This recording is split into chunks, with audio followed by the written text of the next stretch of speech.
Hello, everyone, and welcome back here. We are now officially past the 1 year mark of the Property Investment Australia podcast. I'm your co-host, Lachlan Vidler, and as always, I'm so excited. I'm getting into this. As always, I'm joined by my co-host, Will Sanchez. Will, mate, how are you? How are you feeling? What's going on? I'm always good, my friend. Always good. Energized. Energized? Yeah. Enjoying the year? Yeah. Yeah. We're out of quarter one. We're into quarter two, calendar year anyway. It feels like just started. Yeah.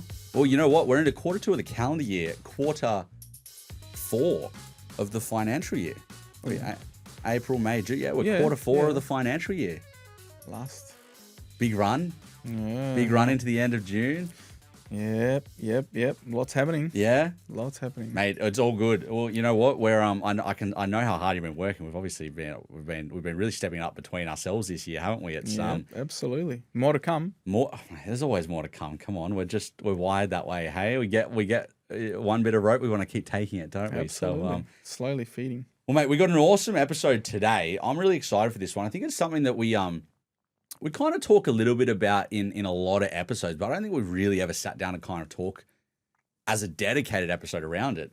And it's how to invest in property when your friends and family think you're crazy, right? I don't know if that's the headline that we'll go with for the episode, the title. Maybe we will. Which happens more often than you think. Yeah, and that's why I thought it'd be a good one to talk about, right? And I guess the premise of today, maybe saying crazy is a bit extreme, but maybe a better way to phrase it would be when your friends and family aren't as supportive as you'd like them to be, you know? And it's a real issue, you know? It's something that I know we both see all the time when we're talking to, you know, clients or friends or family.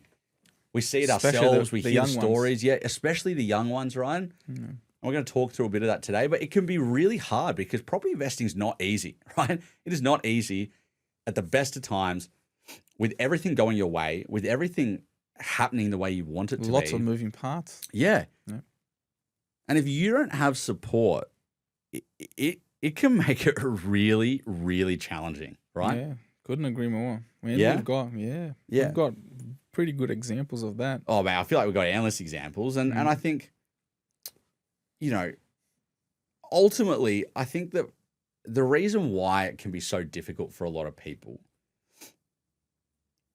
I think it comes down to the fact that it's an emotional topic, right? Personal finance and investing is emotional because of what it leads to and the issues that can come from it.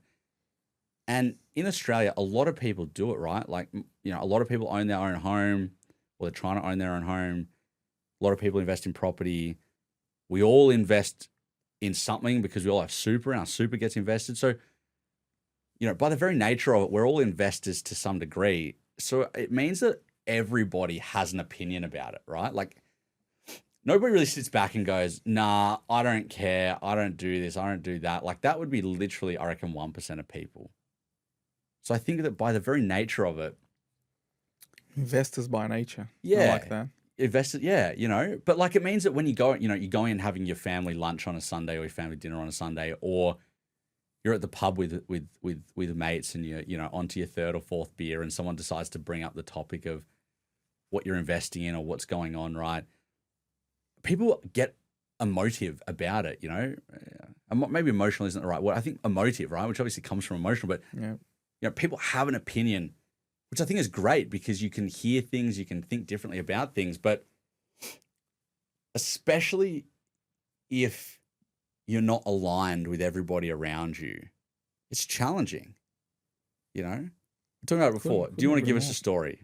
Couldn't agree more. Do you want to give us a client story around that? The one that jumps to mind? Yeah, we've got one recently, yeah. The recent client that we're working on together? Yeah. She's from Europe. Obviously living in Australia as a permanent resident. And she recently signed on with you guys. Yeah. What's her background? Are we allowed to? Well, I mean, I feel like you say background. We won't give client information or anything. But I think she's Swedish. Swedish? Okay. Yeah. So very European then? Yeah, very much so. And so she turned around and spoke to her family to discuss about the option of investing in Australia. And they were super adverse. they were like, "Oh, we don't think it's a good idea. Like, you don't know what you're doing. It's a high entry point. It's compared to Europe. Blah blah blah." And she actually discussed this with us, with me. We went into the numbers. For her, it made perfect sense. Then she spoke to you about it as well. Yeah. Then she came to a conclusion herself. It was a very good option for her, as opposed to investing elsewhere. Yeah. But the very first question I asked her was, "Do they have any properties other than the owner occ?" What's the answer? No. So it's hard, and you understand Yeah. where they're coming from, I mean, from the defensive mode Absolutely. point of view. Yeah, It's loss aversion, right? Yeah, It's the fear of losing is greater than it's definitely not the fear of winning, but the potential of winning, I guess you could call it, right? Like And then it's there's loss aversion. Yeah, and there's another point, especially because I can attest to that. Being a migrant myself. Well, yeah, actually, you know what? Yeah, you bring a great perspective. Yeah, tell us how you felt or thought about it. Well, being a migrant myself, we come here with a lot of will and a lot of motivation to get things done. A lot of will. But where there's a will, there's a way, 100%. But the thing is, that sort of initial stage up to, well, for me was 23, right? Up to 23, I wasn't here. So I could have done something, in initial stage and the properties would have increased in value, blah, blah, blah. Like I said before, hindsight is a great thing.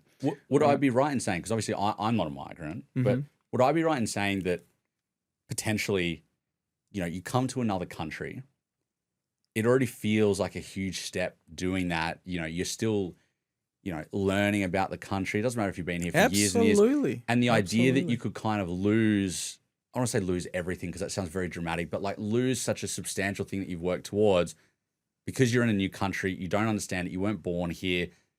You might have been here for 10 years, but you probably still always feel to a degree a bit like an outsider, and you're chasing your tail, trying to exactly right. learn. Absolutely. That like a lot of migrants might feel that way, and this obviously isn't just about migrants, it's about anyone. It could be Aussie born here, but you're right. That Spot client, on. Spot on. And when I look at things, probably, I don't know, maybe 10 years ago, I remember we wanted to buy a unit in Woolite Creek. Woolite Creek, in Sydney, for people who are not from here. Yeah, exactly. Well, when I look at things, oh my God, I'm glad I didn't do it, because we could be talking, 450, I think was the entry point of that time. You'd be worth, I don't know, maybe 600. Yeah. I don't know, 10 years later. I don't know, but yeah, you're spot on. I think it's all about understanding, learning new things, a new language. If you think about it, you're learning everything. Yeah. And I think it's probably more common than people realize, like I can think of, like a classic one that I hear from people is around like, oh, what happens if my property can't get rented? I don't want to go and buy a property because I'm worried that if it's not rented, like how am I ever going to be able to pay the mortgage? And the answer is really simple. It's very logical, but what they're coming in is with emotion because they're obviously not thinking logically about it. Like the reality is we're in a rental crisis. And if you're buying in a good area, even if something goes really wrong and it's a month or two without getting somebody in, which would be a very long time, your property's going to get rented, but it's, it is emotional, And if it's a migrant as well, they've got a mentality from another country. It's different. Absolutely. And, and I guess getting back to how we were sort of phrasing this part of the conversation today around like, it is emotional and everyone has an opinion. When you might have people that are saying, oh, but what are you going to do if it's not rented? You're suddenly not thinking about it logically. You're not getting into the data. You're thinking about it like, oh my God, you're right. Like what happens if somebody isn't paying me the rent? What am I going to do? Like it's scary for a lot of people, right? I think it's when you're thinking with your heart, yes, not with your head, right? Yeah. But that's the beauty about property, because when people get into properties, they go, oh my God, why didn't I do this before? Why haven't I started earlier? I reckon if you look at percentages, wouldn't you agree? That's what I was going to say. I reckon. I think I'm going to be conservative and say 95%. I actually reckon it's more. But 95% or more of people, like you said, when they get into it and they realize that, like, if they've done the journey right, there's not that much they have to do day to day. It goes, they might go weeks or months without even thinking about the fact they own a property. It's a vehicle. They go, like you said, oh, I should have done this so much sooner. Like, it's not that it's not hard, because it is hard to do the right thing, right? And a lot of people don't do it the right way. But if you do it the right way, it just kind of sits in the background, right? Like, no different to having sort of savings in your account. Like, you don't really sit there and think about all the savings you have.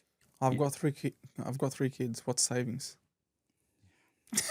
We're at two different stages of life, aren't we? He's jagged me there on that. Sorry, one. I had to throw it in. But you know what I mean, right? Like, when you do it right, you are completely correct in saying that the vast majority of people sit back and they just say, why didn't I do it sooner, right? Not going to be, Grant Cardone or Richard Branson or something with, thousands of properties. But, if I can get a good solid, 3 or 4 properties over my lifetime, going to be a lot better in retirement than what we're going to. So It's funny you should mention Grant Cardone, because every now and again I need a bit of a kickstart of my day. I listen to I listen to him. Yeah, how funny! How funny! He's funny, isn't he? It's he definitely has some good nuggets. I mean, very very classic sort of motivational American in a lot of ways. I think that I like the majority of content, but obviously it can be abrupt. It can be abrupt, Yeah. So anyway, let's talk about where that doubt comes from, because I think that when you're thinking about how to invest in property when your friends and family might think you're crazy, it's very important to think about why they might have the opinions they have. Because if you can understand where their doubt comes from, it can not only help you to see through it and run your own race, run your own journey, but you might actually be able to change their opinion. And that can be really powerful, because suddenly they become your champion rather than your detractor, right? So I think the first one is probably a fear of change, right? If you've never done this before, or your family has never done it before, probably more importantly, or your friends have never done it before, it can be a big change, right? Suddenly you own this property, suddenly you've got tenants, suddenly you've got all these different things. If you don't understand how to invest, how to analyze the market, that's a lot of change, right? Would you agree? That's 100%. There's a lot of change for one person or one social group or one family to go through, to suddenly go, this has never existed in our family before, and now it does. It's a lot. No, it's a lot. It's a lot. If they haven't done it, how would they know otherwise? Did you when you bought your first property, did you have any issues around that? It was a straightforward decision for us, to be honest. Yeah. Yeah, we'd been renting way too long, and we wanted to do the property the way we wanted. So it was a no-brainer. I was probably much the same as well when I bought my first investment property. I think I had a circle of people around me who were very much aligned in that thought. So I was probably quite lucky. I didn't have too many people either that were detractors or anything like that. So I think it's a big help, because then it gives you people to talk to, people to bounce ideas off, things like that. So interesting that neither of us had that circumstance, and yet we see so many people professionally that do have that circumstance. Yeah, but when I look at my upbringing, my parents by no means have like multiple properties. It's not like that. Yeah. So it's just I think because I'm good. Yeah, I'm inserted in this environment. Yeah. And obviously it's what I understand. For sure. Makes sense. For sure. Well, I think the next reason where a lot of doubt can come from is that lack of education. Yeah. So if you haven't been around it much, or maybe you don't know a lot, or possibly you think you know a lot, but the reality is you don't. And, we did an episode on sort of psychological phenomena that can happen. One of them's the Dunning-Kruger. You think you know a lot about a topic, but you don't. So you have a misplaced sense of understanding. That lack of education can really impact it, right? And I think, for example, like what I said before about somebody who's worried about their property renting, that's probably a lack of education, right? Like if you understand vacancy rates, you do your research properly, you understand the more national economic and property circumstances, that's probability, right? That's probably not a circumstance that you're actually going to be faced with, right? But if you're not educated on it, it can be really hard. And then if your friends and family aren't, holdback factor. Yeah, exactly right. So I think education is a huge piece of it, because a lot of people aren't actually educated on how property works in Australia. I don't know about you. I'm constantly surprised by questions that we get from clients. Yeah, no, I agree. That you sit back, and I guess because we do it professionally, we know.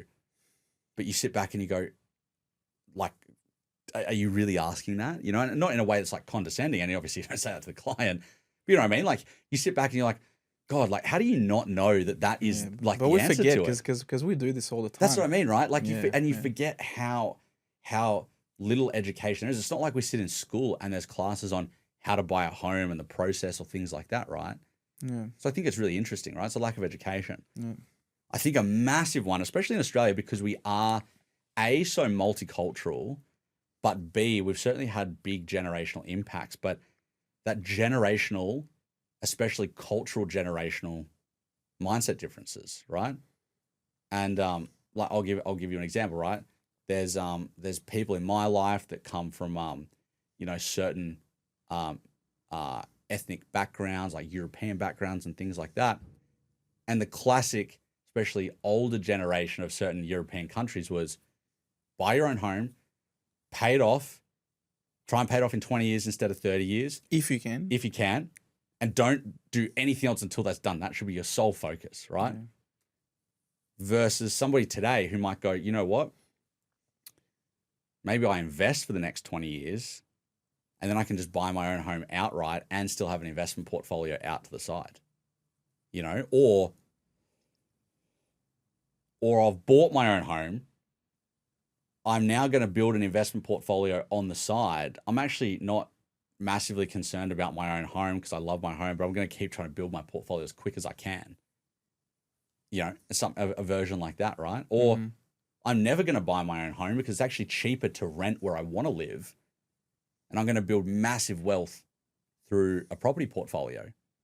And maybe down the road when I'm like 40 or 50 or 60, I'll buy my own home to live in because I've got huge wealth sitting there. Ideally, I've got huge wealth sitting there. Ideally. You know? But effectively, I'm going to rent vest forever, right? There's a lot of different ways people think about it. But that can be really hard. Like you imagine sitting around the family dinner table and you've got parents and grandparents and aunties and uncles all saying, what are you doing? You are crazy for doing that. You need to buy your own home. Yep. Don't get distracted. Buy your own home. You know, you buy your apartment. Bricks and mortar. You know, you go buy that apartment. You know, you go buy that apartment because it's your first home and you're going to move later, but you buy that apartment because you need somewhere to live and rent is dead money, right? But because there's a lack of education, they're obviously trying their best to help you. They're not trying to put you down a bad path, but they don't understand, right? So at least if you're educated, you can help them to understand, right? And I've had conversations with certain people in my life, helping them to understand. And you'd be shocked how open a lot of people are once they actually are educated on it and they can see it and they go, you know what? I've never thought of it that way before. I'm going to invest with my great-grandchild. Yeah. You've convinced them. But you know what I mean, right? Because of a lack of education, that can link into those generational differences, right? Yep. And I think my favorite one is the old tall poppy syndrome, right? And in Australia, we are so bad at that. You know, I felt it, right? When I started a business, right? The naysayers. I'll tell a story, right? When I started Atlas, I was obviously still quite young. I was early by any yardstick, right? I was early in any career, right? I obviously had experience investing in property and I had, like master's degrees in finance and, property and that sort of thing, right? Like, and I went out to my friends and family to say, guys, hey, I've started this business. I would really appreciate your support.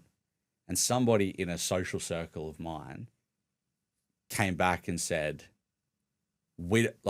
don't talk to us about your Ponzi scheme. And then it was in a Facebook group. I said, don't talk to us about your Ponzi scheme. Deleted the comment, deleted the post, and then wouldn't let me share it. Really? Yeah. Right.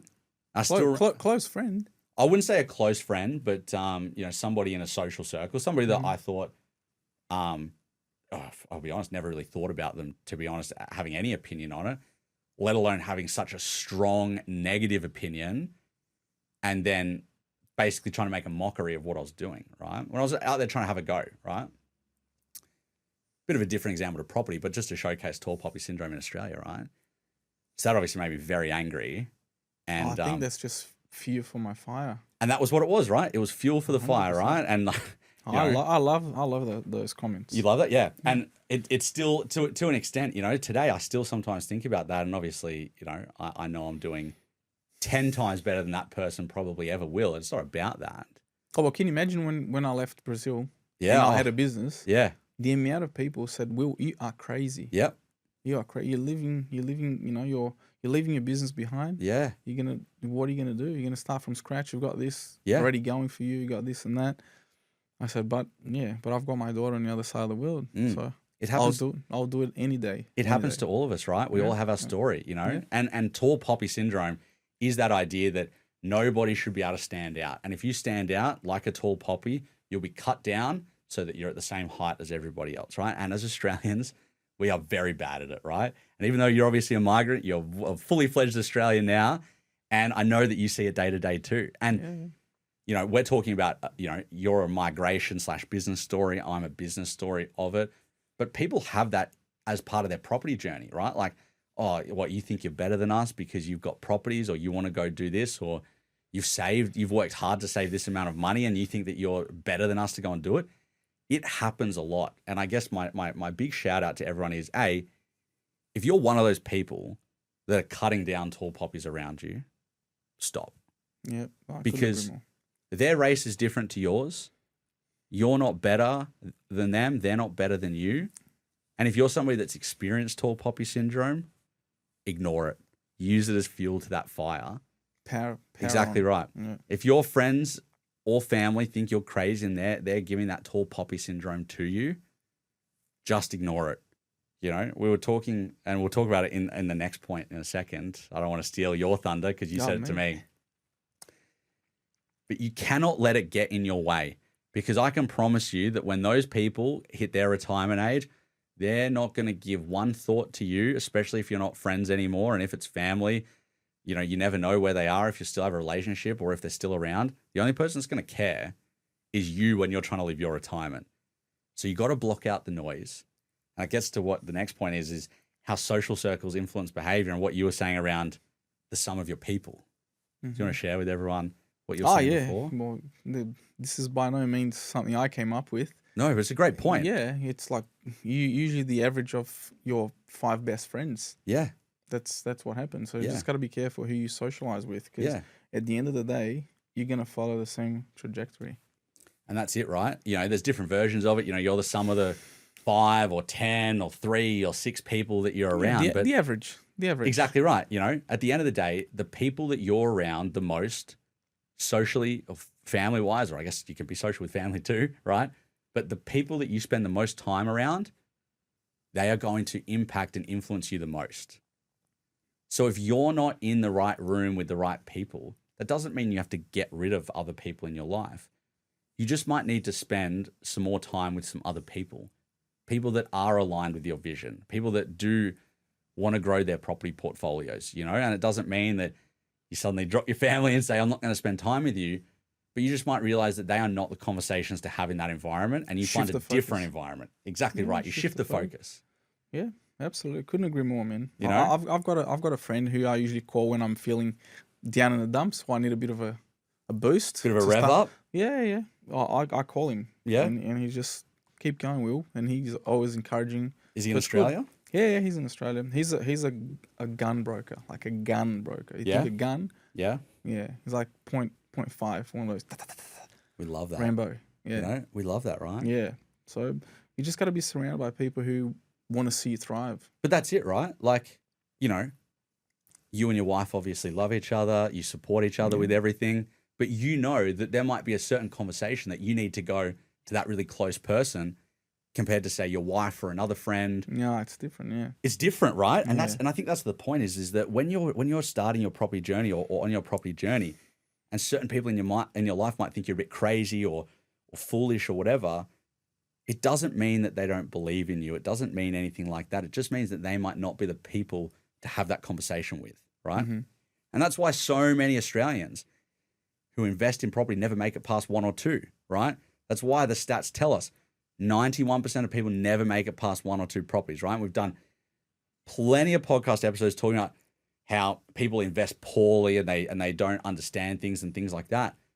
But the social impacts as well, they definitely contribute into this conversation, right? Like they 100% contribute, because you think if you're having a tough day or things are hard and the closest people around you aren't supporting you, it can be really hard to keep going. Yeah. You know? Life itself, it's really, really hard. It's like you got to surround yourself with positive, good people who want the best for you. Absolutely. Yeah. I mean, not to turn it into a life podcast, but you're right. You know, and I agree with you, right? That. Life is hard enough. You know, people have work problems, personal problems, health problems. You know, there's cost of living. Like, there's so many problems that already exist. Life is hard. Yeah. When you're trying to do something for yourself that's good, you don't want and starting as well. And I think the start's the hardest, right? Once you've seen the benefits and the positives, it's a lot easier to stay the course, I think. But when you're starting out, especially, you're so right. Like, it's easy to be disenfranchised. It's easy to be unmotivated quickly. And you got to break through that. And if you don't have the support networks around you, it's hard. It's very hard, right? Yeah. So that brings us towards the back end of our episode today, which is then how do you stay the course? And I think for me, the biggest thing, firstly, is you have to know and trust yourself. I know it sounds really cheesy, but you have to, right? Because we all have conversations with ourselves. We all talk to ourselves. We're not crazy for doing that. But when you're lying in bed at night, or you're in the shower, or you're driving to work, or you're sitting on a bus, whatever it is, you are having an internal dialogue with yourself. And if you can't believe and trust in yourself, no matter how cheesy that sounds, life is going to be a lot harder. And it's going to be a lot harder to stay the course when the people around you as well are doing that. Because if they're doing it and you're doing it to yourself, what hope can you really have? Yeah, I like that, man. I like that because I do a lot of self-reflecting, right? Yeah. And when I made mistakes, usually we all do, is when I didn't trust my gut feeling at the time. Yeah. My guts were telling me something, and I did something different. Yeah. Then when I look back, I go, why? Mm. Why?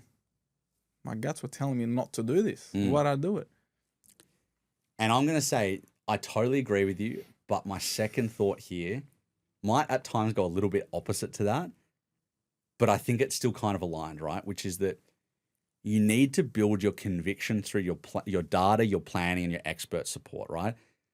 So you want to trust your gut, but you don't want to let facts get in the way either, right? And if you're at the start of your journey, your gut might not be as refined as when you start to get into it, right? Like you're obviously super experienced now. Yeah, but I was gonna say if you're not if you don't have the knowledge, then your guts won't tell you anything. Yeah, exactly. You haven't done anything. Exactly right. You know, so that's what I mean. I completely agree with you. Yeah. As you get into it, 100%, right? But at the start, you got to build your conviction through the data. It's unemotional, it's fact-based, and it's going to set you up for success, right? And your planning. We've talked endlessly on the podcast around how to plan properly and things like that. If you don't do that, you're just going to be shooting from the hip, hoping for the best, and you're going to be in that 91%. Because if something doesn't go right for you or doesn't go the best, and then you've got all these friends and family telling you that you're crazy already for going down this path, and you're not getting the results because you didn't plan properly, what do you think is going to happen? Yeah. You're going to give up. Yeah. Surround yourself with good people, good professionals, people who want to see you thrive, who want to do the best by you. Yeah. And that's the only way to catapult your results. And that's the third point, right? You need that expert support because at best, your friends and family don't think you're crazy and they support you, but they're not professionals either, or, they're unlikely to be professionals. So you need that expert help to be able to guide you to go down the right path, right? But at worst, which is what a lot of people see and feel, their support network does think they're crazy. And if you then don't have experts as well, you're trying to run this race by yourself, which you shouldn't have to do. So by having that expert support, whoever and whatever it is, whether it's a great accountant, a great broker, a great buyer's agent, a great, solicitor even, whatever. It doesn't really matter, right? Somebody that you've seen who's made it, they're going to be a sounding board, right? They're not just maybe executing a professional functional duty to you. They're a great sounding board. I can't tell you the amount of clients who call me up. And they're like, hey, I was chatting with somebody at work about this, kind of made me a bit nervous, or I didn't really understand what they said. Like, can you unpack it for me? Can you help me understand? And then by the time I get to the end of the conversation, they're like, oh, awesome. Like, I feel so much better. Like, we're just being able to talk to you about it, right? Yeah. So if you don't have that, in your social circle, if you don't have that in your support network, and you don't have that from a professional lens, life's going to get pretty hard, right? Yeah, go look for them. Yeah. So I think the third thing is you got to know your why. At the end of the day, property, any investing, but especially property, is a long-term journey. It doesn't happen overnight. It doesn't matter what you do. It does not happen overnight. So you have to know your why. Like, I know for you, your kids would motivate you beyond belief, right? Absolutely. You don't want to see them suffer. You don't want to see them, life is going to be harder for them than it is for us, right? Mm-hmm. Absolutely. I'm putting words in your mouth, right? But yep. I imagine you would give anything to set them up for life, right? Absolutely. That's your why. You were on the train at what, like 4 a.m. this morning to come down to Sydney. Yeah, it was more like 5. I'm trying to pump you up here, Thank right? you. 4:40 when I woke up. Right, but some people aren't up for 2.5 hours later, and you were up early, grinding. You and I had a meeting before we even recorded today. Yeah. We were in the office. We've then come to record. We're recording for, a couple of hours today of different things to chat about. But your why is your kids. Oh, absolutely. And that motivates you, right? Mm-hmm. 150%. I'm sure it was cold this morning. Oh, bloody cold. I'm sure you were tired when you woke up as well. Yeah, always. Right? But this is my point, right? You know your why. And no matter how hard it is, your why fuels you on the days that are hard. And it doesn't mean, I'm sure there's days that you maybe, you don't work as hard, or maybe you don't feel like getting up. Exactly right. And we all have those days, right? But when it comes to property, you got to know your why, because it's going to take a long time. It's going to take minimum 10 years to see phenomenal results, right? Absolute bare minimum. But for most people, it's 15 to 20 years, right? You got to know that why, and it will fuel you so you can keep coming back when days get hard, when your friends and family aren't maybe your biggest supporters. I see. That's why I started. That's why I did that. Yeah. Yeah. Absolutely. You buy a property 12 months later, you get Will, because he's your favorite broker, to run a valuation for you. Thank you. And it says, you've made $100,000 or something in 12 months. And you're thinking, God, I got paid $100,000 this year, and I paid tax on it too. And I made $100,000 on this property, and I really did not much to it, right? Yeah, pretty motivating days like that, right? No, but it's funny you should say that, because I did email a mutual client yesterday. Oh yeah, he's overseas, and that's bang on what he made. 100. You bought the property for 520. Yeah. And I did a desktop valuation. Yeah. Like a pretty average one. I didn't even go for the highest one, and he came back 620. So there you go. I mean, that's what, almost 20% in 12 months. Probably about 18%. Yeah. Do a quick maths here, right? Yeah. 100 on 520. But that's a desktop with an average calculator. Exactly right. Pretty sure if I used a bank's calculator, I could get more. Yeah, get another 5 to 10%. Yeah. So there you go, right? But that why is so, when you have the good days, it's awesome. But when you have the bad days, the why is what keeps you going, right? Absolutely. So I think that's everything we wanted to talk about today. What an episode. What an episode, right? Uh-huh. Maybe not as technical as we normally get into, but I think it's something we don't talk enough about. And it's something that hopefully people who listen in today are having a tough day, and we help them out of it. I love it. I love it. You love it? Yeah. Mate. Well, thank you for tuning in, everyone. I hope you take something out of this. Like I said, not as technical of an episode, but a really important conversation, right? Even down to things like mental health, right? We don't talk about it enough as a society. We know how impactful it can be. Things of that nature. Investing is a long journey. Building a property portfolio takes time. And when people think that you're crazy around you for doing it, and the sacrifices you make, the cocktails you don't buy, the dinners you don't go out to, the fancy cars you don't buy, the budget holidays you do, the sacrifices you make. If people are looking at you saying, that's crazy, almost keeping up with the Joneses, we wanted to give you something to try and help motivate you, because you're on the right path. We are not the tall poppy cutters here. We are the tall poppy growers. We want people to be the tall poppies. Absolutely. Right? And guess what? Time is going to pass anyway. And that's it. You know, how often do we all look back and go, oh my God, it feels like a blink since 3 years ago when I was thinking about doing whatever it was. Could be property, could be anything. Fast forward to today and you're going, God, I really regret not just doing it because the time is going to pass anyway. Yep. Well, thank you very much for listening in, everybody. As always, please drop us a 5 stars. Keep sending us up the charts. We very, very much appreciate it. Please share it amongst your friends and family as well. You know, this is a good episode to share for people who maybe aren't, you know, as educated or as informed as you might be, right? And for those that are, maybe this episode helps keep them going on a day that's a bit tougher. But thank you again for listening in. For all your finance needs, go and chat with Will and the team, Aussie Newtown, Platinum Store and Platinum Broker, right? Thank you, sir. Go and have a chat with them. And for all your property needs, come and have a chat with us at Atlas Property Group. We can either help you start or build or continue building your property portfolio. So that's atlaspropertygroup.com.au. Or as we said in the last episode as well, portfolio reviews, super important to make sure you're on the right path. atlaspropertygroup.com.au/portfolio review. Regardless, come and have a chat to us for all your property needs. We would love to help you out. And until we see you again shortly, thank you for listening in. Thank you. This is a Piccolo podcast production.